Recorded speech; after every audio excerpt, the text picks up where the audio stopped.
9:12 right now. Welcome back to Good Day. We all know how easy it is to fall in love, but how do you stay in love? Here with us now is our relationship expert, Rick Brown. And Rick, you actually just wrote an article. It's coming out in Orlando Magazine this week, and you had a great quote in that article. I want to start off with that. You said, precisely at the point when couples fall out of love, they have the greatest capacity to fall in love. What do you mean by that? Well, most people, when they fall in love, that's an unconscious process. You have no idea what's happening. And when we fall out of love, what we've actually fallen out of love with is an illusion. Nobody ever marries a real person. We all marry illusions. We marry who we think this person is, who we hope this person is, who we want this person to be, who they better be, but nobody ever marries a real person. And so what happens when we fall out of love is we become disillusioned. Maybe this person isn't who I thought they were. Now, unfortunately, what happens is most people, when that happens, they typically just get busy. They get busy with work, they get busy with kids, they get busy with home, with friends, almost as if to say, if I stay busy long enough, maybe it won't hurt. Maybe I won't miss it. But then they feel more and more and more disconnected from each other. So how do you reconnect? You said that there are 5 ways to do this, to feel more connected to your partner and then feel as if you're back in love again. Yeah, one of the things we want to do is actually start getting interested in the person that I'm with. And one of the ways you can do that is to begin to safely communicate.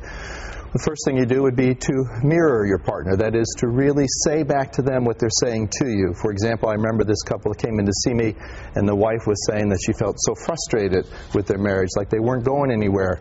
And her husband reacted by saying, okay, so what you want is a divorce. Well, right. That's not what she said. And if you could just quiet that down and just simply mirror back her words, that is to say, so you're really feeling frustrated to marriage. Can you say more? And invite her to say more.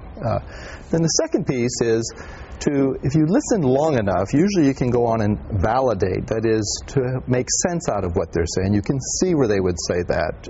That's not crazy to say that.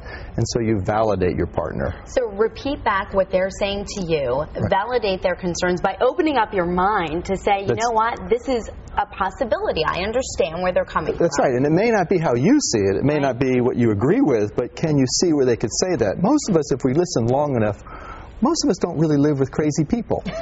Now we may not like right? Well, we may not like what they're saying, but most of us don't live with crazy people. If you listen long enough, you'll hear something that makes sense. And then in turn, it actually leads right on to the next step, because then you start to empathize with your partner, not only for your situation, but for their situation too, and then your situation as a couple together. That's exactly right. And when you begin to be empathic towards the other person, you begin to build more of a connection with the other person. And you can do that by putting yourself in their shoes and imagining how that might feel to see it that way, and then to express that by saying something like, well, I can imagine now that I think about that would leave you feeling very sad or very lonely or very disconnected. And the next step is to inquire. And is that the step where you actually say to one another, okay, we have managed to figure out what's wrong for both of us. Now let's talk about our solutions. Well, actually, to inquire with you, what is it that you really do need? Now that I understand it and it makes sense to me, and I can see how you can feel that way, help me with what it is you do need that would help me to